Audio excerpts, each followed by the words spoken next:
आज यहाँ मरियंग general field में हमारे साथ मंच पर उपस्थित अरुणाचल प्रदेश के हमारे ईस्टर्न पार्लियामेंट्री कॉन्स्टिट्यूंसी के सांसद और राज्य का सीनियर लीडर श्री तपिरगांव जी और अपर सियांग के हमारे 34 टूटिंग इंक्यों के विधायक जो सरकार में हमारा सहयोगी हैं, ऑनरेबल हेल्थ मिनिस्टर श्री आलोलीबांग जी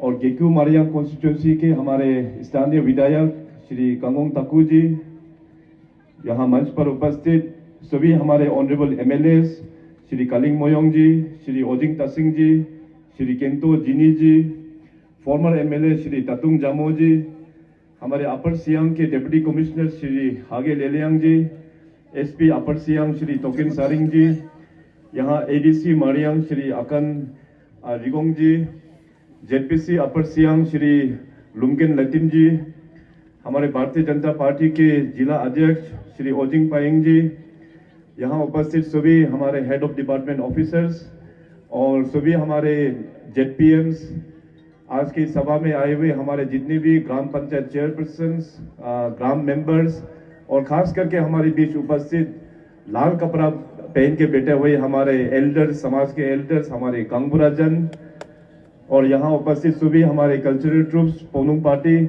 और मीडिया के दोस्तों, मैं पिछले 2 दिन से ही आपका अपर सियांग डिस्ट्रिक्ट का दौरा में हूँ।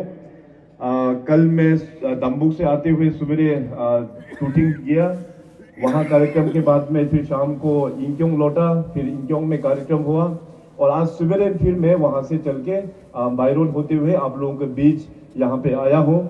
तो सबसे पहले तो मैं अपने यहाँ के स्थानीय विधायक श्री कंगोंग ताकुंग जी और यहाँ के प्रशासन, यहाँ के सभी सीनियर पॉलिटिकल लीडर्स, आप सभी को बहुत बहुत धन्यवाद देता हूँ कि इतना अच्छा ओकेजन में आप सब लोग ने हमको यहाँ पे बुलाया है।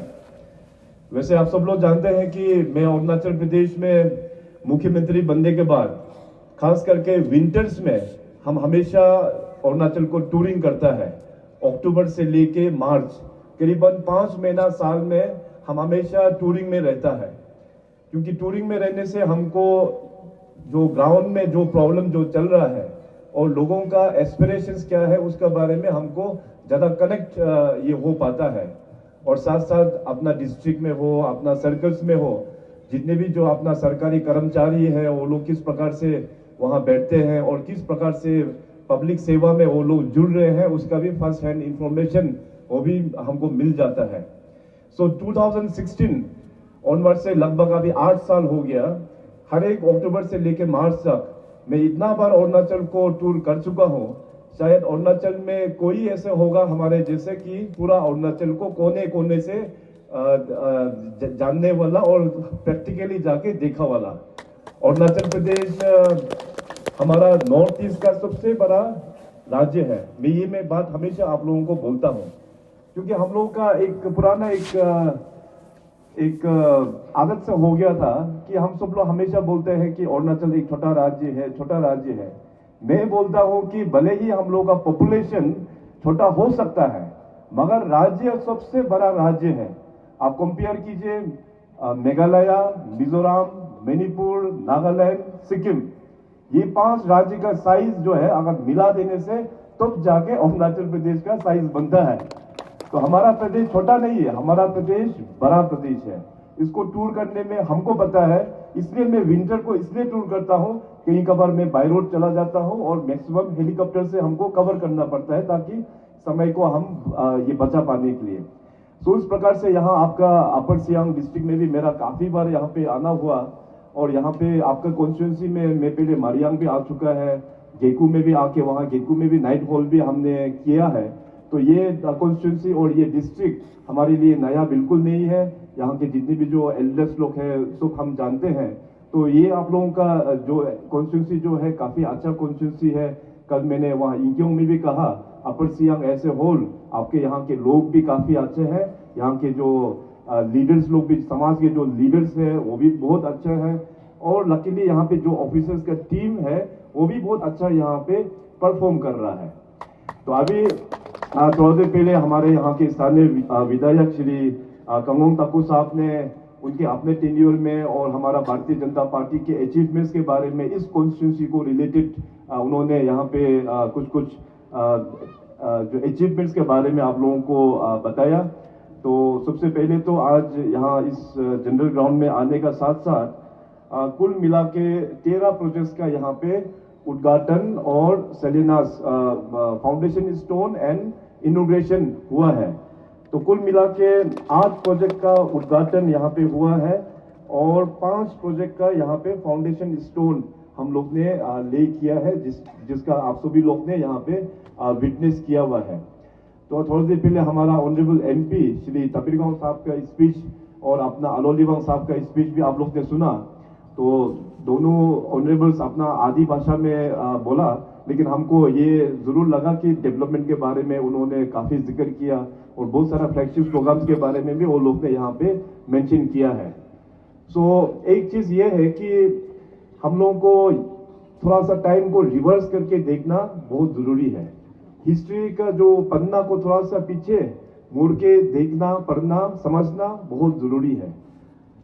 मैं ज्यादा लंबा हिस्ट्री पीछे लेके नहीं जाऊंगा, मगर इतना आप लोगों को कहूंगा कि 2014 से पहले, 2014 से पहले का अरुणाचल का स्थिति क्या था, अपना अपर सियांग का स्थिति 2014 से पहले क्या था, 2014 के बाद में किस प्रकार से हमारा यहाँ गेकू मरियांग में चेंजेस आया, अपना अपर सियांग डिस्ट्रिक्ट में चेंजेस आया, अपना अरुणाचल प्रदेश में चेंजेस आया।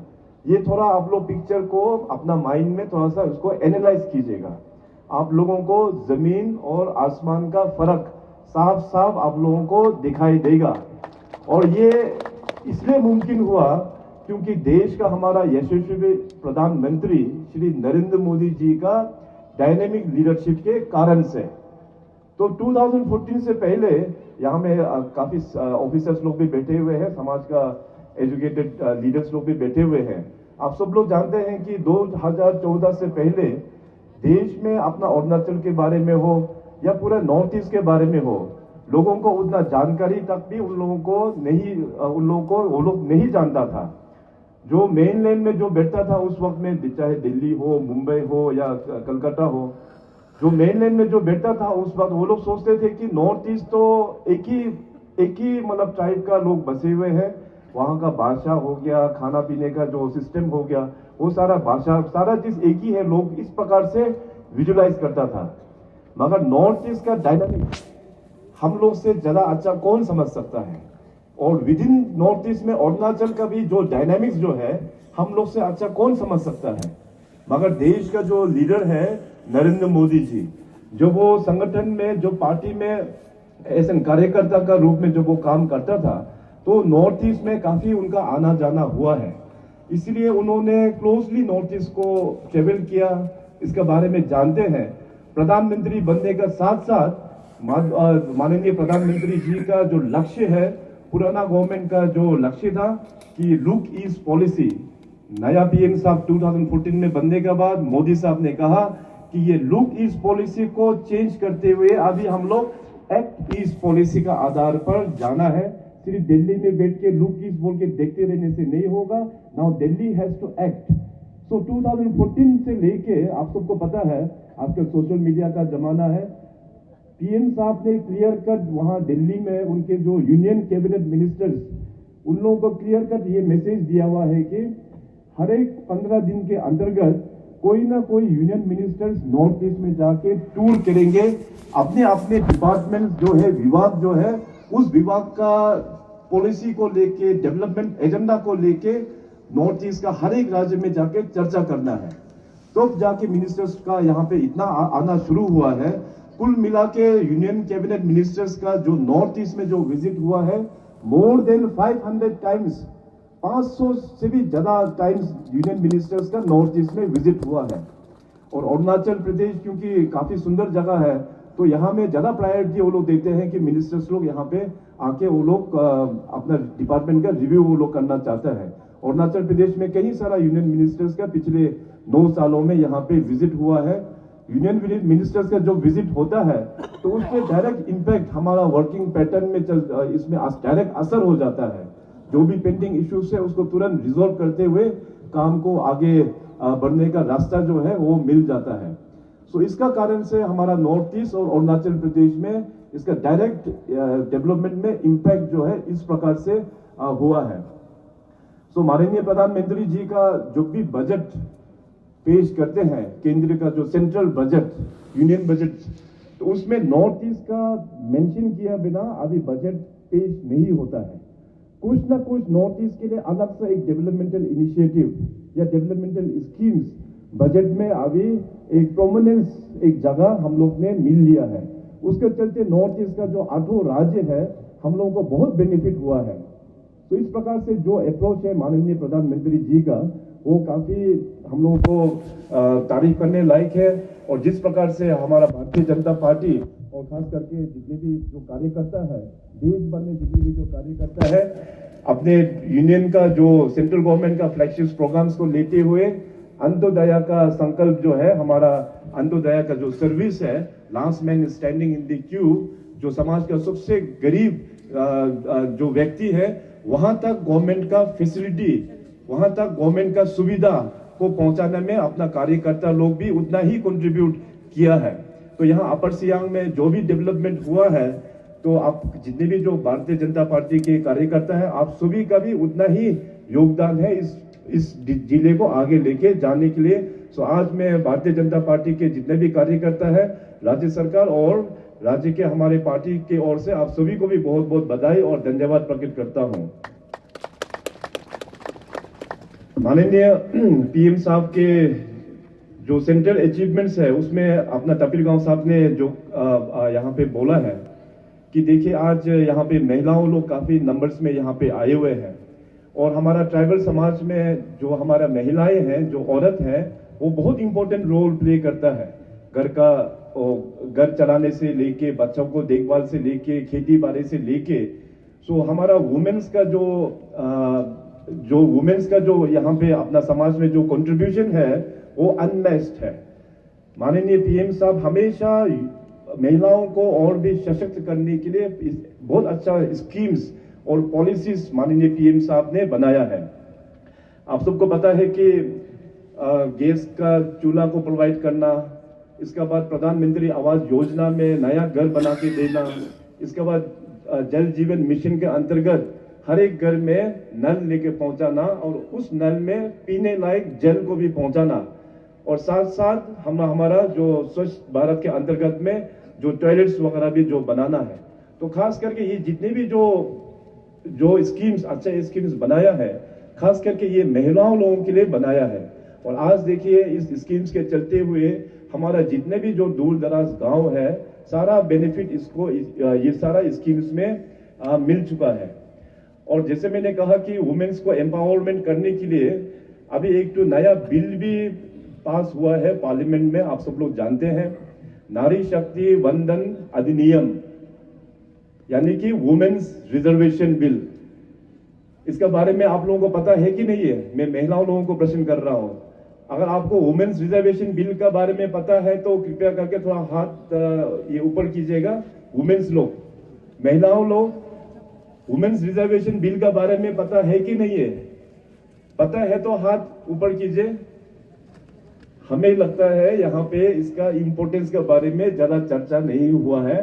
तो सबसे इंपॉर्टेंट तो यहाँ के इस डिस्ट्रिक्ट के और इस मंडल के जो महिला मोर्चा है, आप लोगों का रिस्पॉन्सिबिलिटी होता है, पार्टी के कार्यकर्ता का रिस्पॉन्सिबिलिटी होता है इस चीज को महिलाओं लोगों को बताने के लिए।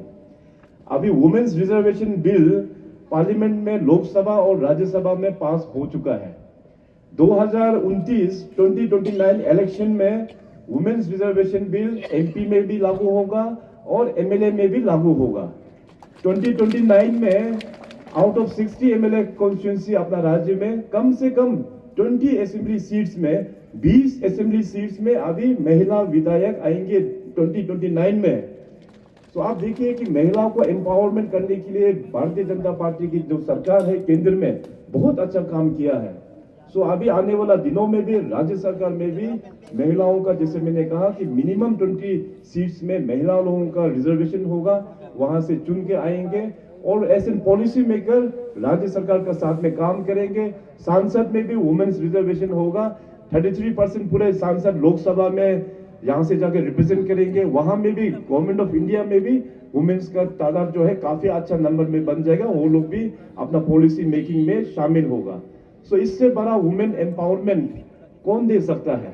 इससे ये दे सकता है तो केवल नरेंद्र मोदी जी के लीडरशिप पर और भारतीय जनता पार्टी ही दे सकता है। इसीलिए हमारा जो राज्य का जो पार्टी है, 2024 चुनाव के बाद में वुमेन्स लेड लीडरशिप का ट्रेनिंग प्रोग्राम हम लोग बहुत अभी कंडक्ट करने वाला है। जितने भी अरुणाचल प्रदेश का जो एक्टिव महिलाओं हैं, हमारे पार्टी महिला मोर्चा के जरिए से उन सभी लोगों को इकट्ठा करके अभी ट्रेनिंग मॉडल्स हमको शुरू करना है। I have to prepare the next line of leadership, खास करके वुमेन्स में। अभी लॉटरी होगा, लॉटरी कहाँ गिरेगा हमको पता नहीं। 29 में मारियंग में भी गिर सकता है, इंग्योंग में भी गिर सकता है, मेरा कॉन्स्टिट्यूंसी में भी गिर सकता है। तो मिनिमम 20 जगह तो वुमेन्स लोग आना है। इसलिए पार्टी की ओर से 2024 इलेक्शन के बाद में वुमेन्स लीडरशिप का पूरा ट्रेनिंग हम लोग तैयार करके रखेंगे, ताकि जहां भी लॉटरी करके गिरे, जो भी महिला वहां से इलेक्ट करके आए, उसमें मतलब काफी ये कैपेसिटी हो, उसमें कैपेबिलिटी हो। सो इस प्रकार से पार्टी ने भी इस प्रकार से अभी ट्रेनिंग मॉड्यूल्स हम लोग ने रेडी करके रखा हुआ है। तो जैसे मैंने बताया कि अरुणाचल प्रदेश अपना नॉर्थ ईस्ट का सबसे बड़ा राज्य है, और साथ साथ with in the north east हम लोग ही एक्चुअल नॉर्थ ईस्ट हम लोग ही है। पुराना जमाने में जो हम लोग का यूटी मिलने से पहले आप सब लोग जानते हैं कि अरुणाचल प्रदेश को नेफा के नाम से जानते हैं। नेफा, तो यहाँ में काफी सीनियर गांवपुरास लोग हैं, वो लोग पूरा माथा हिला रहे हैं, पूरा नेफा टाइम्स का सीनियर्स लोग भी है ये लोग। तो नॉर्थ ईस्ट फ्रंटियर एजेंसी, पुराना नॉर्थ ईस्ट फ्रंटियर एजेंसी, उस जमाने से एक्चुअल नॉर्थ ईस्ट तो अरुणाचल प्रदेश ही है। आप नॉर्थ ईस्ट का मैप को थोड़ा सा विजुअलाइज कीजिए। We are the northern most state within north east and we are the eastern most state within north east. So topographically हम लोग का यहाँ काफी चैलेंजिंग है। अभी हमारा अरुणाचल का जो फुट हिल एरिया में अभी विंटर चल रहा है, मगर वहां फुट हिल एरिया में जाएगा तो काफी गर्म है। थोड़ा सा ऊपर आएगा, ठंड बढ़ते जाएगा, टूटिंग जाएगा तो ज्यादा ठंड मिलेगा। फिर टूटिंग से भी आगे अगर लिमिटिंग तकसिंग तरफ सुबनसिरी में चला जाएगा तो वहां तो और ठंड मिलेगा। इसके बाद फिर तवांग चला जाएगा तो वहां तो और भी ठंड मिलेगा। सो हम लोग का यहाँ पे क्लाइमेटिक जोन्स भी गर्म से गर्म जगह भी है और ठंडा से ठंडा जगह भी है। टोपोग्राफिकली बहुत टफ है, मगर सेइंग सो जितने भी हमारा टोपोग्राफिकल टफ क्यों ना हो, हमारा यहाँ का स्टेट का पोटेंशियल भी उतना ही ज्यादा है। हमारा यहाँ का रिसोर्स भी बहुत ही अच्छा है। तो पिछले 8 सालों से हम लोग ने पूरा कोशिश किया कि अपना रिसोर्सेस को, अपना पोटेंशियल को, और खास करके हम लोगों का जो एनर्जी है उसको सही जगह यूज करने के लिए। और पिछले 8 सालों में अरुणाचल ने इंफ्रास्ट्रक्चर में तो काफी प्रोग्रेस किया, जिसका कुछ हम मेंशन करेंगे, और साथ साथ फाइनेंशियल एस्पेक्ट्स में हम लोग ने बहुत अचीवमेंट हम लोग ने किया है। 2016 में अगर हम लोग जीएसडीपी का बात करेगा तो 2016 में अरुणाचल का जीएसडीपी था 20,373 करोड़ जीएसडीपी। लास्ट ईयर 2023 में उस जीएसडीपी को 136% इंक्रीज करा के अभी जाके पहुंचा है 48,028 करोड़। 136% हम लोग ने इंक्रीज कर पाया। अगर साथ साथ आप लोग स्टेट का बजट का बारे में पूछें तो 2016 में हम लोगों का स्टेट का बजट हुआ करता था 12,533 करोड़ 2006 में। अपना बीजेपी सरकार आने के बाद उस बजट को हम लोग बढ़ाते हुए now we have touched around 30,000 crore, 30,000 crore अभी पहुंच गया है, विद एन इंक्रीजमेंट ऑफ 137% हम लोग ने बजट में भी इंक्रीज कर पाया है। और पर कैपिटा इनकम, ये बहुत इंपॉर्टेंट है, 2016 में हम लोगों का पर कैपिटा इनकम था 1,16,985 2016 में। तो अभी लास्ट ईयर 2023 को कैलकुलेट जो लिस्ट निकला तो हम लोग ने इतना हम लोग ने जंप मारा, 105% हम लोग ने जंप मारते हुए अभी जाके पहुंचा है 2,39,770। तो ये काफी हम लोग ने इसमें एनहेंसमेंट हम लोग ने कर पाया है। और जीएसटी के बारे में अगर आप लोग पूछेगा, जो जीएसटी नया जो रोल आउट किया था माननीय पीएम साहब ने, तो बाकी जो मेजर सिटी से काफ़ी ऑपोजिशन हुआ, ये GST one nation one tax का फॉर्मूला ठीक नहीं है, मगर ये देश का हित में बहुत अच्छा एक टैक्सेशन, एक रिजिम, एक यूनिफाइड रिजिम लेके आया है। अरुणाचल हम लोगों का यहाँ पे बिजनेस डीलिंग तो उतना ज़्यादा नहीं है, मगर जीएसटी आने का बाद में हमारा रेवेन्यू में काफ़ी हम लोगों को यहाँ पे असर हुआ है। 2016 में हम लोगों का जो जीएसटी मतलब जो वैट कलेक्शन जो था वो केवल 277 करोड़ ही था, 277 करोड़। वो अभी लास्ट टाइम 2023 में वो बढ़ के 580 टाइम्स बढ़ गया, 580 टाइम्स परसेंटेज बढ़ती हुए अभी जाके पहुंचा है 1886 करोड़। इतना हम लोग ने जंप मार पा रहा है वेट का कलेक्शंस में। और साथ साथ और एक इंपॉर्टेंट कंपोनेंट होता है, जिसे मैं थोड़ा देर पहले महिलाओं के लिए जो बोला है कि घर चलाना होता है हम लोगों को, तो अपना घर का भी एक हम लोग एक बजट हम लोग प्रिपेयर करते हैं। अगर बजट अगर अच्छा होता है घर में, तो हम लोग अपना चांगर के सामने में एक आरसीसी बिल्डिंग भी बनाता है। इसके बाद फिर बजट सपोर्ट देता है घर का, तो कुछ गाड़ी खरीदने का हम लोग प्लान करता है। बजट और भी अच्छा होने से छोटा गाड़ी छोड़ के फिर कुछ बड़ा गाड़ी प्लान करते हैं। इस प्रकार से लड़कों का, बच्चों का एजुकेशन में भी हम लोग उस प्रकार से इन्वेस्ट करते हैं। तो उसी प्रकार से राज्य सरकार का भी अपना बजट जो है स्टेट ओन इनकम, अपना इनकम को देखते हुए हम लोग को प्लान करना होता है। अपना जो इनकम स्टेट का डायरेक्ट जो इनकम है 2016 में केवल 900 करोड़ था, 900 करोड़। तो उस 900 करोड़ को एक साल में 900 करोड़ था 2016 में, उसको बढ़ाते हुए लास्ट ईयर अगर हम लोग ने कैलकुलेशन किया तो रिपोर्ट आया कि वी हैव जंप्ड 400% हम लोग ने जंप मार के अभी 3500 करोड़ अपना स्टेट ओन रिसोर्सेज का हम लोग ने इनकम कर पाया है। तो इस प्रकार से जो अचीवमेंट है हर एक सेक्टर से हम लोग अभी अचीवमेंट कर पाया है। हेल्थ सेक्टर में हमारा आलो लिबांग साहब जो इसी डिस्ट्रिक्ट का विधायक भी है टूटिंग इंक्यों के, उनको मैंने बहुत इंपॉर्टेंट सब्जेक्ट सौंपा है health and family welfare.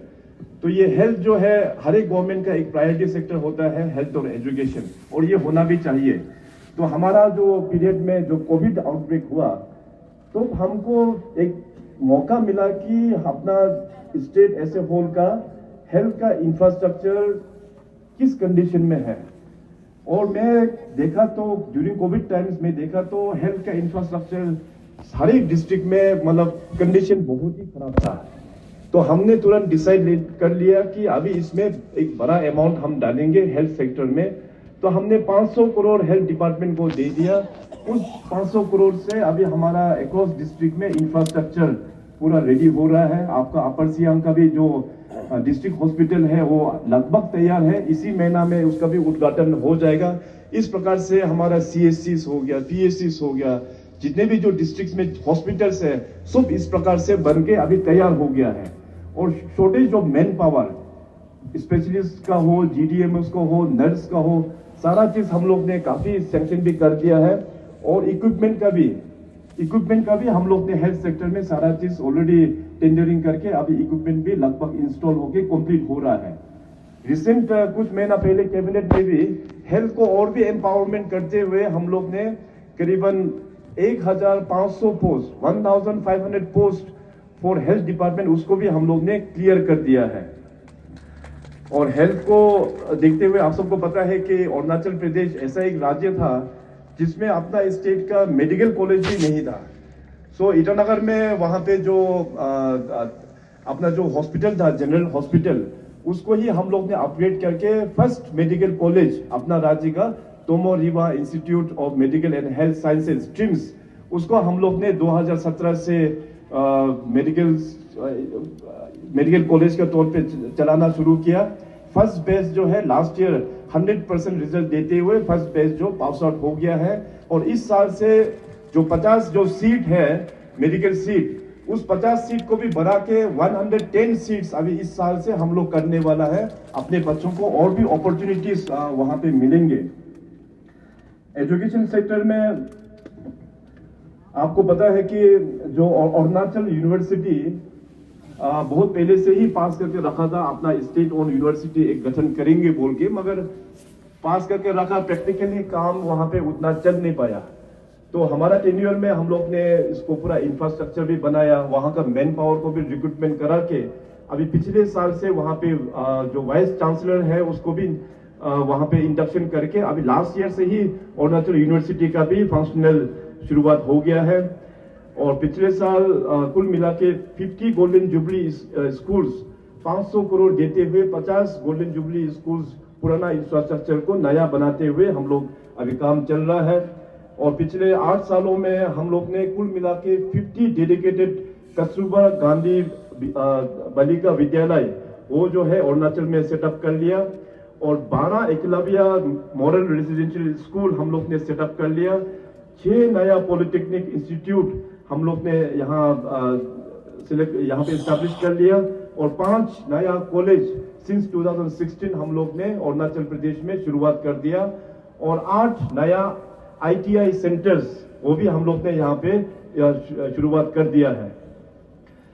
Development के लिए सबसे इंपॉर्टेंट होता है कनेक्टिविटी, ये हम सब लोग जानते हैं। मैं पहले जब यहाँ पे एस एंड टूरिज्म मिनिस्टर जब मैं आया तो हमको जाना था टूटिंग, ईटानगर से बाय रोड आया यहाँ से हमको करीबन 3 दिन जैसे लगा टूटिंग पहुंचने के लिए। उस वक्त में 2011 में करीबन 3 दिन लगा। तो इसका बाद हम लोगों का केंद्र में अपना सरकार आने के बाद, राज्य सरकार में अपना पार्टी का सरकार आने के बाद आप देखिए कि रोड सेक्टर आज कितना इंप्रूव हो गया है। अभी देखिए इंक्योंग से मैं पिछली बार हमको याद है इंक्योंग से मैं सुबह बाइक लेके निकला मोटरसाइकिल से डायरेक्ट पासीघाट पहुंचा 1.5 आवर्स में, 1.5 घंटा में इंक्योंग से पासीघाट एयरपोर्ट 1.5 आवर्स में पहुंचा बाइक में। शायद थोड़ा ज्यादा स्पीड दबा दिया होगा तो अलग है, मगर जनरली गाड़ी को इंक्योंग से 2 घंटा में पासीघाट पहुंच जाता है। तो आप देखिए रोड कितना अच्छा बन गया है। रोड आने से बाकी डेवलपमेंट अपना आप कैरी फॉरवर्ड हो जाता है। आप लोगों का यहाँ सियांग बेल्ट जो है बहुत ही रिसोर्सफुल एक बेल्ट है। मैं थोड़ा देर पहले ही अपना ऑनरेबल MP और ऑनरेबल MLAs को ये बता रहा था कि हम तो अरुणाचल में बहुत बार टूर कर चुका है, मगर सबसे रिसोर्सफुल अगर रीजन देखने से अर्धसवाइल जो हमारा 5 डिस्ट्रिक्ट हुआ करता था, कामिंग, सुबनसिरी, सियांग, लोहित और तिराप, तो इसमें अगर देखा जाए तो सबसे रिसोर्सफुल हमारा सियांग बेल्ट में ही है। सुंदर भी काफी सुंदर है, यहाँ का वेजिटेशन बहुत ही अच्छा है, बहुत सारा यहाँ पे रिसोर्सेस है।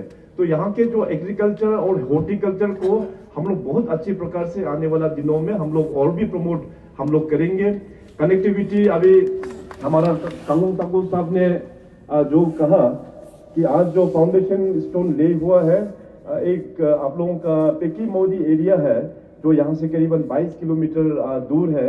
तो पेकी मोदी का भी हम लोग ने सैंक्शन नेसिप के अंदर में सैंक्शन करके अभी लेके आया है। इसका काम जो है जल्द से जल्द वो शुरुआत हो जाएगा। इस प्रकार से अभी कनेक्टिविटी को हम लोग टॉप प्रायोरिटी देते हुए अभी बहुत सारा रोड्स, नया रोड्स हम लोग ने सैंक्शन कराया है भारत सरकार से।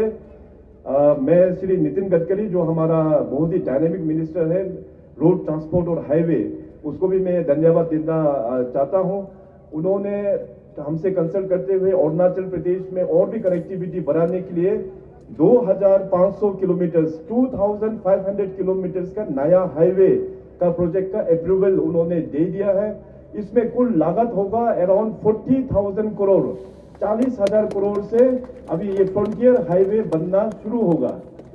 और खास करके हमारा जो बीजेपी सरकार है, केंद्र सरकार और राज्य सरकार अभी एक नया पॉलिसी को एडॉप्ट किया माननीय प्रधानमंत्री जी के डायरेक्शंस पर, वाइब्रेंट विलेज प्रोग्राम।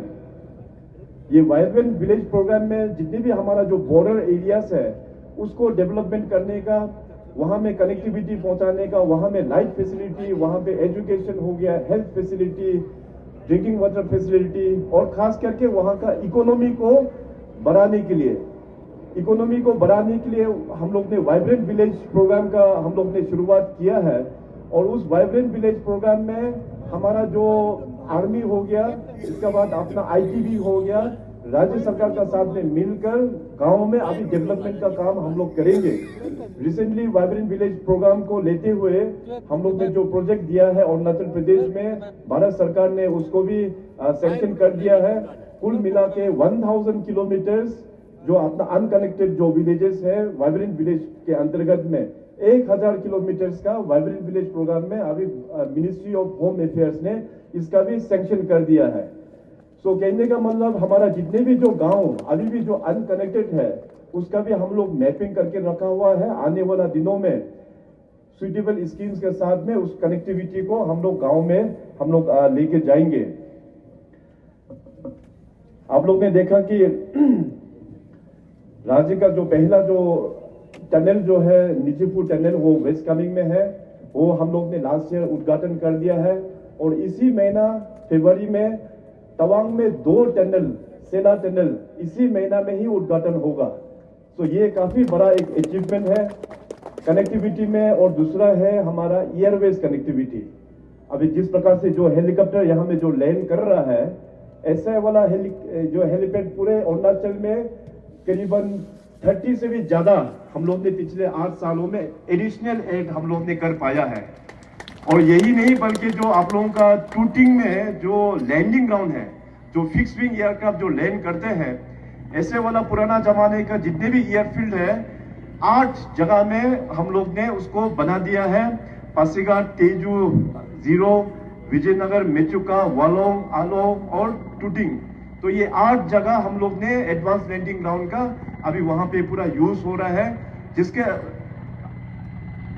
थोड़ा हेलीकॉप्टर को लैंड करने दीजिए।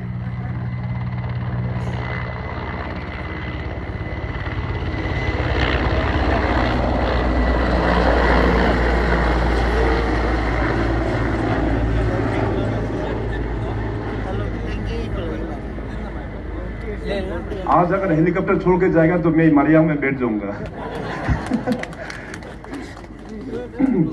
तो मैं ये बोल रहा था कि एडवांस लैंडिंग ग्राउंड में ना 8 जगह हम लोग ने बना दिया है। तो अभी उस 8 जगह में से हम लोग का पासीघाट, तेजू और जीरो उड़ान स्कीम में वहां पे ऑलरेडी फ्लाइट कनेक्शन भी हम लोग ने दे दिया है। और इस साल 2 नया एयरपोर्ट का भी हम लोग अप्रूवल स्टेज में है, फाइनल स्टेज में। एक अनिनी साइड में हो गया और एक दिरांग साइड में। सो 8+2 9 हो जाएगा। और 9+1 मतलब जो ईटानगर में जो अपना दोनी पोलो एयरपोर्ट जो बनाया वो पूरा बड़ा एयरक्राफ्ट के लिए, वो लास्ट ईयर से ही फंक्शनल है। 3 साल का अंतर्गत में हम लोग ने पीएम साहब ने फाउंडेशन ले किया। 3 साल के बाद पीएम साहब आया, उसका उद्घाटन किया। फ्लाइट सर्विस अभी ईटानगर से आप कलकत्ता हो, दिल्ली हो, मुंबई हो, हर एक जगह अभी कनेक्टिविटी आ गया है। सो कनेक्टिविटी में काफी हम लोग ने तगड़ा काम किया है। और आजकल अभी डिजिटल इंटरनेट का जमाना है, सोशल मीडिया का जमाना है। इंटरनेट कनेक्शन जो है वो बहुत ही इंपॉर्टेंट है। तो जितने भी जो हमारा अरुणाचल प्रदेश में जहां जहां इंटरनेट कनेक्टिविटी नहीं है, वो सभी गांव में अभी हम लोग 4G का माध्यम से, चाहे BSNL का थ्रू से हो या चाहे एयरटेल का थ्रू से हो, हर एक गांव में अभी एयरटेल का और BSNL का 4G कवरेज हम लोग ये लेके जा रहा है। सो अभी डेवलपमेंट का बारे में बोले तो काफी चीज यहाँ पे हमको रखना होगा। तो मैं शॉर्ट में यहाँ आप लोगों का ये एरिया को देखते हुए कुछ बातें यहाँ पे मैं रखना चाहेगा। कि जैसे थोड़ा देर पहले मैंने कहा कि आपका सियांग बेल्ट, आर्ट्सवाइल सियांग रीजन जो है बहुत ही रिसोर्सफुल एक रीजन है। तो अभी आने वाला दिनों में पहले तो गवर्नमेंट का बहुत सारा चीज़ों में रिफॉर्म करना था। तो ये 8 सालों में हमने काफ़ी सारा रिफॉर्म्स हमने लेके आया है। अभी हम लोगों का अरुणाचल प्रदेश का जो नेक्स्ट जो जर्नी होगा 2024 इलेक्शंस, अभी 2 महीना 3 महीना में इलेक्शंस भी हो जाएगा। उसके बाद अपना रीजन को किस प्रकार से आगे बढ़ना है, इसका मैं कुछ पॉइंट्स मैं आप लोगों के बीच में यहाँ रखना चाहेगा। सबसे पहले तो हम लोगों का एग्रीकल्चर हॉर्टिकल्चर सेक्टर, उसको हम और भी स्ट्रेंथनिंग करेंगे। माननीय पीएम साहब ने आत्मनिर्भर का हम लोगों को दिशा दिखाया है। तो उसी आधार पर अरुणाचल प्रदेश में आत्मनिर्भर कृषि योजना, आत्मनिर्भर बागवानी योजना, इसके बाद आत्मनिर्भर प्लांटेशन योजना, आत्मनिर्भर जो अपना फिश का जो है उसका भी हमने यहाँ पे इंक्लूड किया हुआ है। ठीक है, पायलट को दोबारा और एक बार ट्राई करने दीजिए लैंडिंग के लिए।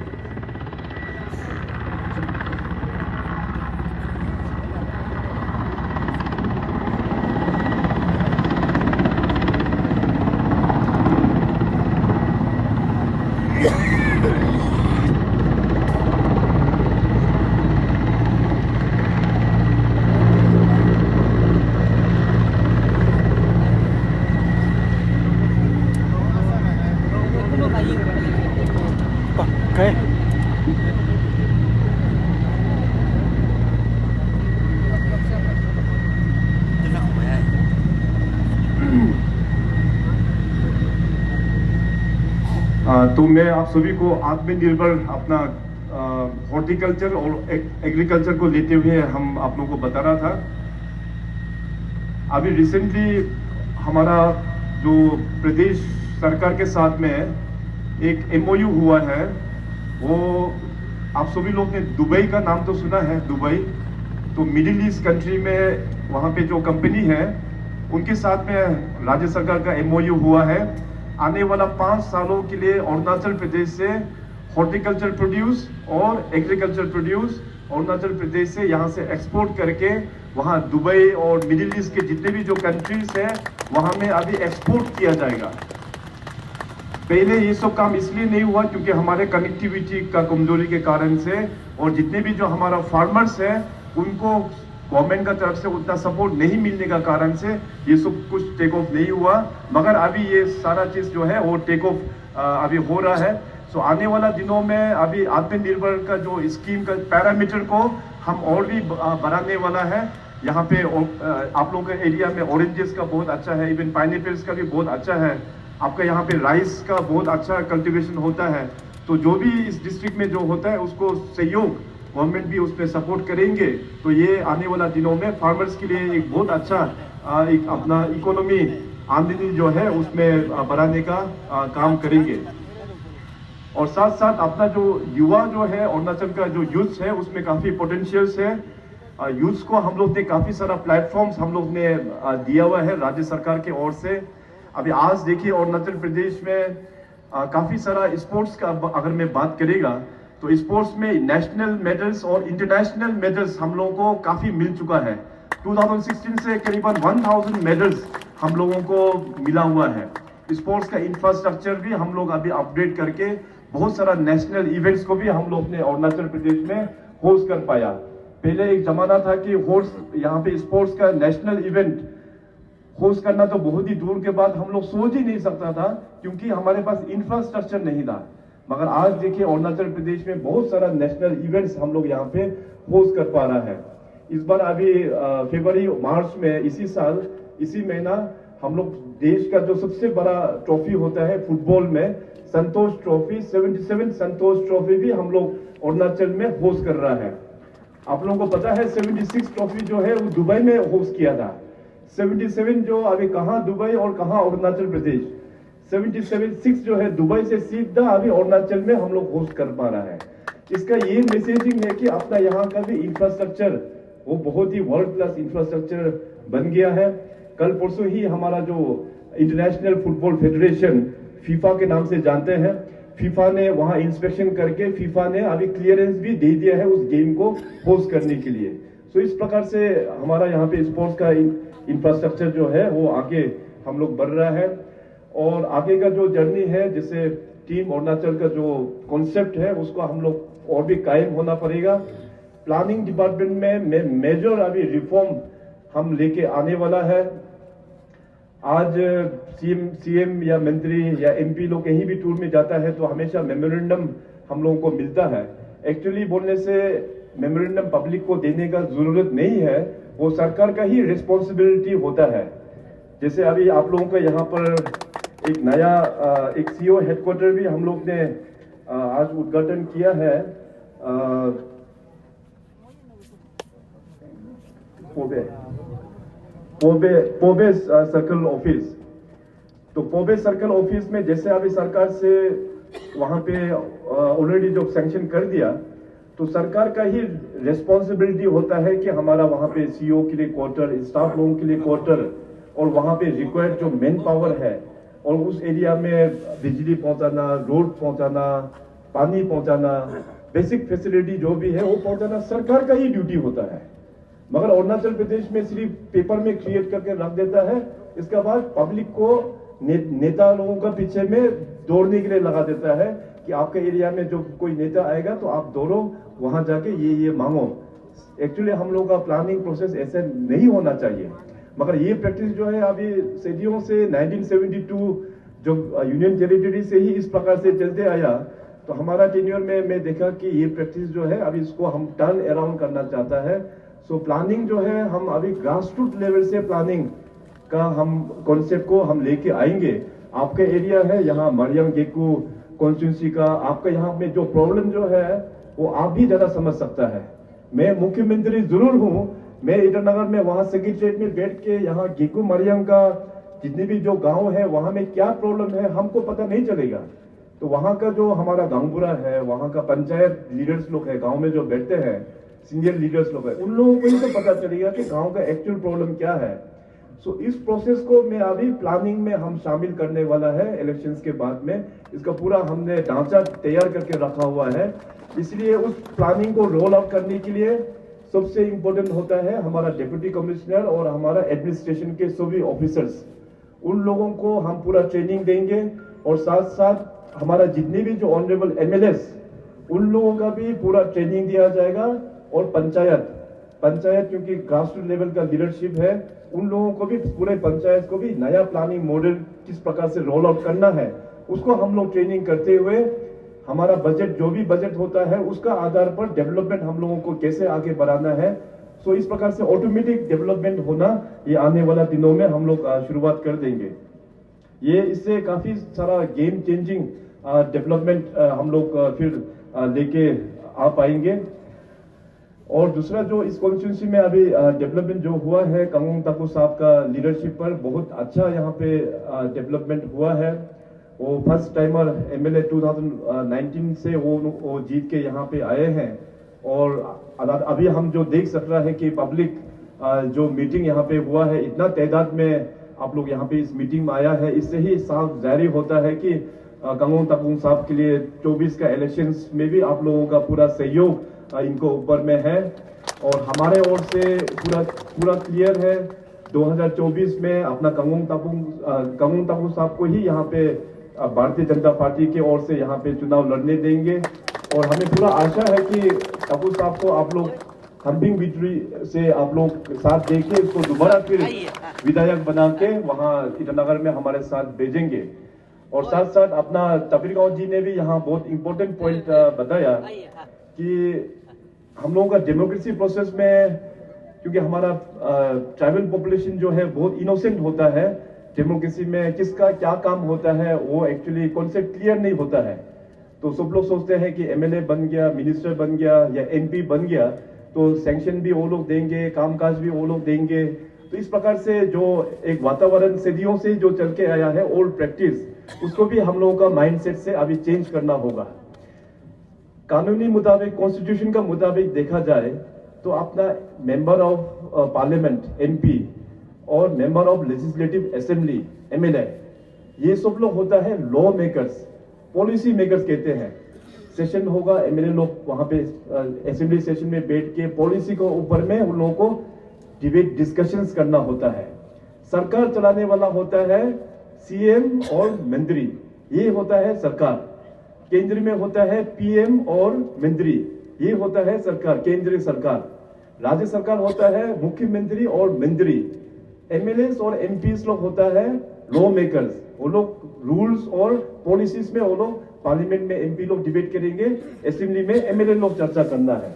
तो हमारे यहाँ पे क्या होता है कि एमएलए को काम भी डिस्ट्रीब्यूट करने देता है, एमपी का पास काम भी मांगना आप लोग मतलब अपना लोग पहुंच जाता है।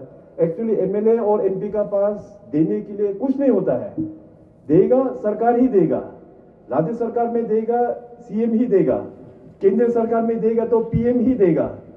तो हम लोग का यहाँ पे ये एक गलत कॉन्सेप्ट हो गया कि एमएलए को जाके स्कीम मांगते रहो, एमपी का पास में जाके स्कीम मांगते रहो, तो ये नहीं होता है। एमएलए का पास में एमएलए लेट फंड है 3 करोड़ है और उसको भी हमने ही बनाया। एक्चुअली एमएलए का पास में 3 करोड़ ही होता है, एमपी का पास में केवल 5 करोड़ ही होता है एमपी लेट, केवल देने का पावर इतना ही है। बाकी जो होता है गवर्नमेंट का साथ में मिल के जगह का प्रॉब्लम को बताना, जगह का जो यहाँ का जो लोगों का एक्सपीरियंस है उसको असेंबली या लोकसभा या राज्यसभा में बताना, ये इन लोगों का ड्यूटी होता है। तो इसलिए हम लोगों का भी जो प्रैक्टिस जो है उसको भी हम लोगों को थोड़ा कंट्रोल करना पड़ेगा। और जैसे मैंने कहा कि अरुणाचल प्रदेश में जो नया प्लानिंग सिस्टम हम जब रोल आउट करेंगे तो ऑटोमेटिक ये सब चीज भी गायब होना शुरू होगा, तो जाके हम लोगों का पॉलिटिक्स में भी हो, एक डिफाइंड पॉलिटिक्स के तौर पे अरुणाचल को आगे हम लोग लेके जा पाएंगे। और मैं अपना बात खत्म करने से पहले और एक चीज मैं आप लोगों का बीच में यहाँ रखना चाहेगा। आप सबको पता है कि अभी बीच में काफी जोरों से ये हम लोगों का सियांग डैम के ऊपर में काफी चर्चा यहाँ पे हुआ है। यहाँ अपर सियांग में भी हुआ है और सियांग डिस्ट्रिक्ट में भी हुआ है, तो काफी जोर से चर्चा हुआ है। इसका मैं आप लोगों को पूरा हम कहानी आप लोगों को बताएंगे। आप सबको पता है कि सियांग में डैम बनाने का जो एमओयू उस वक्त में जो राज्य सरकार 10 साल से भी शायद ज्यादा हो गया होगा, उस वक्त में राज्य सरकार ने एमओयू किया था। शायद उसमें 3 प्रोजेक्ट्स, सियांग में 3 प्रोजेक्ट्स का शायद एमओयू किया था। तो लेकिन एमओयू करके रखा है, लेकिन काम में ग्राउंड में उसका कुछ भी आगे नहीं बढ़ा है। तो अभी बाद में भारत सरकार ने, नीति आयोग ने राज्य सरकार के साथ में हमारा टाइम में मीटिंग किया और बताया कि हम लोगों का जो सियांग जो वहां से तिब्बत से जो होके आता है, तिब्बत चाइना से, वहां में अभी चाइनीज वाला लोग बड़ा एक वहां पे स्ट्रक्चर, वह बहुत बड़ा डैम 60,000 मेगावाट 60,000 मेगावाट का वहां पे डैम जो है वहां इरेक्ट कर रहा है। तो उसको देखते हुए अपना सियांग में जो पानी जो है वो पानी सूख जाएगा। तो इसको बचाने के लिए भारत सरकार का ये एक उन लोगों का एक पॉलिसी था कि आप जाके बात कीजिए लोगों से, अगर लोग सहमत होने से यहाँ पे बड़ा एक बैरेज हम लोग यहाँ पे बनाएंगे ताकि अपना सियांग को जीवित रखने के लिए। अभी आप देखिए कि इस सियांग नदी को पहले जमाने में बहुत क्लीन था, बहुत साफ था, ऊपर से पूरा नीचे का बॉटम का पानी वो पत्थर वो सब भी दिखाई देता था, इतना क्लीन था, है कि नहीं? साफ था कि नहीं था? बहुत साफ था सियांग नदी।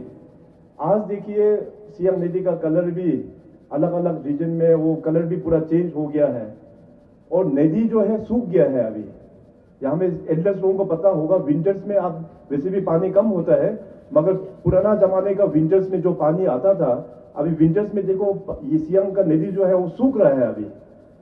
तो सरकार का कहना यह है कि सियांग नदी को बचाना कि नहीं बचाना, नंबर 1। दूसरी बात एक ये है कि चाइना का भरोसा नहीं है। 1962 में भी जो वो लोग ने युद्ध खेला था, आप सबको पता है, चीनी इंडिया बाय बाय, चीनी इंडिया बाय बाय करके वो लोग ने पीछे से चाकू मार दिया। कोविड का आपको ये पता है कि ये जो कोरोना वायरस कौन सा कंट्री से, कौन सा लैब से वो लोग ने फैलाया पूरे दुनिया में। अभी चाइना वाला लोग डायरेक्ट वार तो कर नहीं सकता, मगर वो लोग कुछ इस प्रकार से अगर वो लोग पॉलिसी कर दे कि चाइना में तो अभी लास्ट टाइम उनका जो प्रीमियर जो है, चाइनीज प्रीमियर शी जिनपिंग, आज से 2 साल पहले मेचुका का बॉर्डर और अपर सुबनसिरी का जो बॉर्डर में वहां पे निंगची प्रोविंस बोलते हैं, वहां तक आके उन्होंने इस प्रोजेक्ट को देख के गया। और वहां पे चाइनीज गवर्नमेंट में उन लोगों का जो यूनियन बजट होता है, 14 5-year प्लान में इस प्रोजेक्ट को उन लोग ने सैंक्शन भी कर दिया है। अभी चाइना वाला में तो वहां में तो कम्युनिस्ट पार्टी है, एक काम लगा देने से धगाधक काम हो जाता है। यहाँ पे अभी जो डैम बनेगा हम लोग के पड़ोसी जो तिब्बत में सामने में ही बनेगा, करीबन 60,000 का 8 साल में वो लोग, 8 या 10 साल में वो लोग बना देंगे। वो बन जाने के बाद अभी सरकार का हम लोगों का चिंता ये है कि कल में जाके अगर इन केस कुछ ना कुछ गड़बड़ करके अगर वहां से पानी को वो लोग छोड़ देते हैं तो पूरा आपका टूटिंग एरिया से लेके जितने भी जो ये सियांग बेल्ट है, पासीघाट पूरा खत्म हो जाएगा, असम पूरा डैमेज हो जाएगा बांग्लादेश तक। तो ये एक मैसिव डिस्ट्रक्शंस ये होने वाला है, ये चिंता है, नंबर 2 चिंता। और आज जो हम लोग बोल रहे हैं कि 10,000 मेगावाट जो बोल रहा है, कोई बोलते हैं 13,000 मेगावाट, 10,000 हो, 8,000 हो, 5,000 हो, जो भी मेगावाट इसमें आएंगे ये तो ऑफशूट है, इसका बाय प्रोडक्ट होगा। तो इसमें अभी कल हम अपना जो डैम मूवमेंट में जो ऑर्गेनाइजेशन शामिल है, अपना सियांग इंडिजिनियस फार्मर्स फोरम, उसके साथ में भी हम इंक्योंग में उन लोगों को बुला के भी हमने बात किया, हम समझने का कोशिश किया। तो उन्होंने भी रिटन में हमको बताया कि इसका पब्लिक हियरिंग होना चाहिए। तो मैं बोला कि हमारा जो सरकार में जो भारतीय जनता पार्टी का जो सरकार है, डेवलपमेंट पब्लिक को कॉन्फिडेंस में लिया बिना हम लोग 1 इंच भी डेवलपमेंट नहीं करते हैं। ये तो इतना बड़ा प्रोजेक्ट है, हमको तो डिस्कशन करना ही करना है इसमें। बिना डिस्कशन किए बिना, देखिए जमीन का मालिक आप लोग हैं, निधि का मालिक आप लोग हैं। सरकार का रिस्पॉन्सिबिलिटी ये होता है कि आने वाला दिनों में उस एक्टिविटी, चाइना लोग जो एक्टिविटी कर रहा है उसका कारण से क्या इंपैक्ट होने वाला है, ये बताना सरकार का जिम्मेदारी होता है।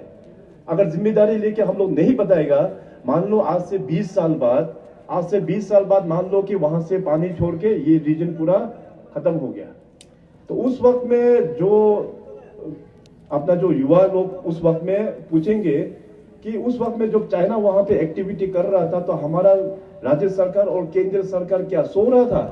हम लोगों को, पब्लिक को क्यों ये सब चीज के बारे में नहीं बताया? क्यों हम लोगों को पहले से ही इवेक्शन प्लान करके हम लोगों को सेफ जगह में जाके रिलोकेट नहीं किया? तो ये प्रश्न जो है 20 साल बाद सरकार को नहीं आने के लिए मैं ये कदम जो है आप लोगों के बीच में हम लेके आ रहा हूं। इलेक्शंस के बाद में इसको फिर हम लोग डिस्कस करेंगे। पूरा हम लोग गवर्नमेंट ऑफ इंडिया का नीति आयोग से वहां मांगेंगे, प्रेजेंटेशन दिखाएंगे, पब्लिक हियरिंग करेंगे। नहीं चाहिए तो भी ठीक है हमको, लेकिन लिखित में चाहिए, ताकि 20 साल बाद वो डॉक्यूमेंट अगर इनकेस कुछ हो जाता है तो सरकार का पास भी कुछ डॉक्यूमेंट्स तो होना चाहिए ना, कि 20 साल पहले इसका पूरा कंसल्टेशन हुआ मगर सब लोग ने कहा नहीं चाहिए तो ये था कागज बोल के। तो ये एक तो सरकार का एक प्रोसेस है, डेमोक्रेसी का, ट्रांसपेरेंसी का एक प्रोसेस है। लोगों से पूछेंगे हम लोग जरूर। सो इस प्रोसेस में पॉलिटिक्स इसमें मिक्सअप नहीं करना चाहिए, क्योंकि ये प्रोजेक्ट जो है अभी ओके बोल दिया 1 साल में कंप्लीट होने वाला बिल्कुल नहीं है। ये टाइम लगेगा, इसमें भी 10-12 साल मिनिमम टाइम लगेगा। तो लेकिन कुछ भी आगे नहीं बढ़ेगा। केंद्र सरकार की ओर से और राज्य सरकार की ओर से आप सभी को, मैं अपर सियांग के लोगों को, सियांग के लोगों को, ईस्ट सियांग के लोगों को ये आश्वासन देता हूं कि जो सियांग प्रोजेक्ट के बारे में पब्लिक कंसल्टेशन करके ही आगे बढ़ेगा, इसमें आप लोग पॉलिटिक्स घुसने बिल्कुल मत दीजिए। ये सरकार का वादा है। तो आज क्लियर हुआ कि नहीं हुआ? आप लोग क्लियर हुआ तो ना, कॉन्सेप्ट क्लियर हुआ तो इसका हम लोग फिर बाद में दोबारा फिर हम लोग चर्चा करेंगे। चर्चा किया बिना 1 इंच भी इसको आगे हम बढ़ने नहीं देंगे, ये हम लोगों का वादा है। तो इतना कहते हुए अभी मैं अपने शब्दों को यहीं विराम देता हूं। और जैसे मैंने अभी कल इंक्योंग में भी कहा कि अपर सियांग तो मेरा बहुत ही एक करीबी एक डिस्ट्रिक्ट है। अभी 2024 का चुनाव जो है 1 महीना में उसका प्रोसेस शुरू हो जाएगा। तो वहाँ 34 टूटिंग इंक्योंग के लिए ऑलरेडी मैंने अलोलीवांग साहब का कैंडिडेचर अनाउंस कर दिया। आज आप सभी का विटनेस में पार्टी के जितने भी सीनियर कार्यकर्ता है, पार्टी का बिहाफ में मैंने अपना कांगोंग ताकू साहब को यहाँ से गेकू मरियांग का 2024 का कैंडिडेट यहाँ पे घोषणा कर दिया। तो अभी आप जितने भी जो कार्यकर्ता हैं, जितने भी हमारा पार्टी के वेल विशर है, जितने भी पीएम साहब का वेल विशर है, आप सभी का ड्यूटी होता है कि यहाँ से अपना कांगोंग ताकू साहब को, वैसे ऑपोजिशन होना नहीं चाहिए क्योंकि आज कांगोंग ताकू साहब का लीडरशिप में एक बहुत अच्छा एम्बियंस उन्होंने बनाकर रखा कि वैसे ऑपोजिशन यहाँ कॉन्टेस्ट तो नहीं करना चाहिए, बट डेमोक्रेसी है, इनकेस कॉन्टेस्ट होता भी है तो अच्छा मार्जिन से आप लोग जिता के भेजना। और यहाँ में ईस्टर्न पार्लियामेंट्री में बीजेपी में जो उम्मीदवार आएगा, मोदी साहब को अगर स्ट्रॉन्ग करना है तो हम लोगों को बीजेपी में अपना लोकसभा में भी एमपी को भी उतना ही स्ट्रॉन्ग वोट से जिता के भेजना है आप लोग। तो ये आशा लेके मैं ये एक होप करके मैं यहाँ से ईटानगर वापस में जा रहा हूँ। तो अपना डिस्ट्रिक्ट है, हमें नहीं लगता है कि कैंपेन के लिए हमको यहाँ आना पड़ेगा। जरूरत नहीं है पेमा खंडू को यहाँ आने के लिए, आप लोग ही काफी है कि नहीं? तो मैं यहाँ आऊंगा तो इलेक्शन जीतने का बाद आऊंगा, आप सबको धन्यवाद करने के लिए मैं यहाँ आऊंगा, ठीक है? तो रिस्पॉन्सिबिलिटीज आप लोग अच्छा से लेना है, क्योंकि हमको इलेक्शन के दौरान पूरा बाकी जगह में भी टूर करना है। और अपर सियांग तो मेरा अपना ही घर का एक डिस्ट्रिक्ट जिससे है, आप लोगों के बीच में रिलेशन, मतलब बियॉन्ड पॉलिटिक्स हम लोगों का रिलेशन है। तो उसको देखते हुए आप लोग अच्छा से काम कीजिएगा। आज समय थोड़ा सा कम है, हमको ईटानगर जाके और 3-4 मीटिंग वहाँ पे शेड्यूल है, उसको भी एड्रेस करना है। और कल फिर वापस मैं फिर आप लोगों के सियांग रीजन में ही आ रहा हूँ ईटानगर से, वहाँ बसर या बागरा एरिया में फंक्शन है, तो कल फिर मैं इस एरिया में ही होगा। तो इतना कहते हुए आप सब लोग टाइम निकल के आया और काफी सालों बाद आप सब लोगों को देखने का मौका मिला। आप सभी का आशीर्वाद, हमें पता है कि पेमा खांडू के ऊपर में आशीर्वाद आप लोग हमेशा देते रहते हैं। इसी आशीर्वाद का आप लोग देते रहना। आने वाला दिनों में हम सब लोग मिलके अपना गेकू मारियांग और अपना अपर सियांग और अरुणाचल प्रदेश को और भी हम लोग डेवलपमेंट के डायरेक्शंस पर लेके जाएंगे। बहुत बहुत धन्यवाद। जय हिंद, जय Arunachal. Thank you, Chief Minister, sir. Ladies and gentlemen, under the visionary leadership of our esteemed Chief Minister,